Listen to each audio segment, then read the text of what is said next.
কলকাতা আর.জি. কর মেডিকেল কলেজে এক চিকিৎসক ছাত্রের সাথে ন্যাক্কারজনক ঘটনার প্রতিবাদ জানিয়ে সাবরুম মহকুমা হাসপাতালে চিকিৎসক পরিষেবা বন্ধ রেখে প্রতিবাদ জানান চিকিৎসা ও স্বাস্থ্যকর্মীরা। 17 আগস্ট থেকে 24 ঘণ্টা বগি বিভাগ বন্ধ রেখে কলকাতা আর.জি. কর মেডিকেল কলেজের ঘটনার প্রতিবাদ জানান এবং দোষীদের দৃষ্টান্তমূলক শাস্তির দাবি জানান। 17 আগস্ট বেলা 12:30 ঘটিকায় সাবরুম মহকুমা হাসপাতালে চিকিৎসক প্রসেনজিৎ দাস গোটা বিষয় সাংবাদিকদের কাছে তুলে ধরেন। জানা যায়, কলকাতায় আর.জি. কর মেডিকেল কলেজে চিকিৎসক ছাত্রের উপর ন্যাক্কারজনক ঘটনার প্রতিবাদ গোটা দেশব্যাপী হচ্ছে।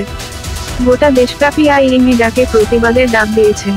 ইন্ডিয়ান মেডিকেল অ্যাসোসিয়েশনের ডাকে চিকিৎসকগণ 24 ঘণ্টা পরিষেবা বন্ধ রেখে কলকাতার আর.জি. কর মেডিকেল কলেজের ঘটনার প্রতিবাদ জানান।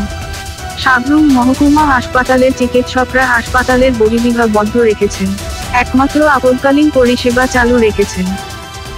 আজকে আমরা আর.জি. করের যে এই ন্যাক্কারজনক ঘটনা, এর প্রতিবাদ স্বরূপ আইএমএর ডাকে আমরা আজকে আউটডোর শাটডাউন করেছি, আউটডোর বন্ধ রেখেছি। শুধুমাত্র যারা ইমার্জেন্সিতে খুবই অসুস্থ তাদেরকেই আমরা আজকে পরিষেবা দিচ্ছি। বাকি আমরা আউটডোরের যেই সব সার্ভিসগুলো আছে এগুলো আমরা আজকে বন্ধ রেখেছি।